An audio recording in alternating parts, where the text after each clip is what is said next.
I do. I think the Russians want to see the war end.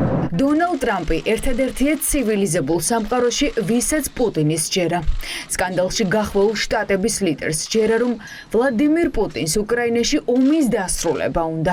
ამ მტკიცებს, რომ პუტინს ხელში ბევრი კოზირი აქვს, რაც შეთანხმების მიღწევას ართულებს.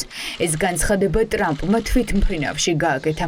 მას შემდეგ, რაც პუტინის ნაცვლად დიქტატორად ვლოდიმირ ზელენსკი მოიხსენია. I do. I think the Russians want to see the war end. ფიქრობ რუსებს სურთ ომის დასრულება, ნამდვილად ფიქრობ მათ კოზირები აქვთ, რადგან დიდი ტერიტორია აიღეს.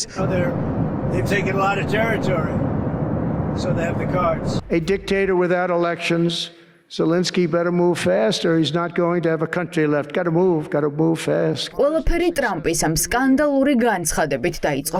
პრეზიდენტი, რომელიც მთელი მსოფლიოსთვის გმირობის მაგალითია, დღეს ამერიკის პრეზიდენტისთვის დიქტატორად იქცა, რომელიც არჩევნების ჩატარებას გაურბის.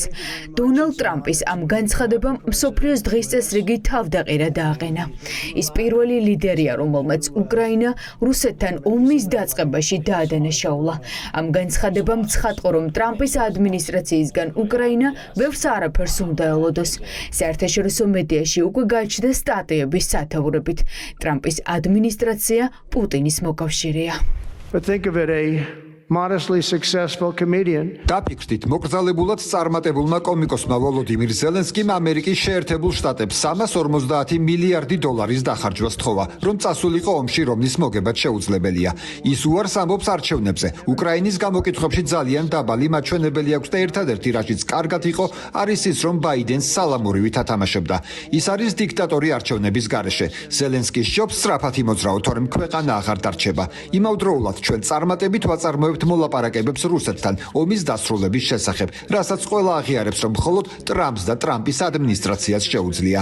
Trump will never be able to settle. They'll never settle that war. მოკრძალებულად წარმატებული კომიკოსი უწოდებს ტრამპი ზელენსკის და ერთ-ერთში პუტინის ნარატივს იმეორებს. გაუგნებულმა ზელენსკიმ ამერიკის პრეზიდენტს კრიტიკით ვეუპასუხა. Тобто, на жаль, президент Трамп სამწუხაროდ პრეზიდენტი ტრამპი მე მას დიდ პატივს ვცემ, როგორც დიდებული ერის ლიდერს. ამერიკელი ხალხი მხარს ყოველთვის გვიჭერდა. ის რუსული დეზინფორმაციის სივრცეში ცხოვრობს. на жаль, живе в цьому дезинформаційному просторі. ზელენსკი ტრამპის ურთიერთობა ახლა სერიოზულ ჩიხში შევიდა. არავინ ელოდა, რომ ტრამპი პუტინის პოზიციას გაიზიარებდა, მათ შორის არც მისი თანაგუნდელები შეერთებული შტატების კონგრესიდან. ერთმანეთის მიყოლებით რესპუბლიკელი სენატორები და კონგრესმენები ტრამპის განცხადებას ემიჯნებიან. Ukraine started the war. I disagree. აი, რაში არ ვეთანხმებით თეთრ სახს, რომ უკრაინამ დაიწყო ომი. ომი ვლადიმერ პუტინმა დაიწყო. ყარი გამოცდილებით ვიცი, რომ ვლადიმერ პუტინი განგსტერია შავი ფულით. მას სტალინივით სისხლის ყურია. He has Stalin's taste for blood. მე რა თქმა უნდა, არასდროს მოვიხსენიებდი პრეზიდენტ ზელენსკის როგორც დიქტატორს. სრულიად ნათელია, ვინ დაიწყო ომი. ეს იყო აბსოლუტურად რუსეთი პუტინის დირექტივით. დიქტატორი ეს არ არის სიტყვა, რომელსაც გამოვიყენებდი. არ ვეთანხმები იმას, რომ პრეზიდენტი ზელენსკი რამეშია დამნაშავე. ეს იყო რუსეთის თაღნითური შეჭრა უკრაინაში. გულისხმობ იმას, რომ რუსეთი არის აგრესორი და ამაზე კითხვები არ არსებობს. იმედი მაქვს, რომ მოლაპარაკებები, რომლებსაც აწარმოებენ, მიგვიყვანს რაიმე სახით შეთანხმებაზე, რომელიც ომს დაასრულებს. ტრამპს მისივე ყოფილი თანაგუნდელებიც უპირისპირდებიან. მისი პირველი ვადის ვიცე-პრეზიდენტი მაიკ პენსი და მისი ყოფილი მრჩეველი ჯონ ბოლტონი. ტრამპის განცხადება ზელენსკისა და უკრაინის შესახებ ყველაზე სამარცხვინოა, რაც ამერიკის შეერთებული შტატების პრეზიდენტს ოდესმე გაუკეთებია. ჩვენ მიერ უკრაინის მხარდაჭერა არასდროს ყოფილა ქველმოქმედება. ჩვენს ქვეყანაში ჩვენი ცხოვრების წესი, ჩვენს საზღვარგარეთ სიძლიერეზეა დამოკიდებული. ტრამპის ამ განცხადებამ ევროკავშირი აიძულა სადავეები ხელში აეღო. ბოლო 3 დღის განმავლობაში ორჯერ პრეზიდენტმა მაკრონმა ევროკავშირის და ნატოს ლიდერები ელისეის სასახლეში შეკრიბა.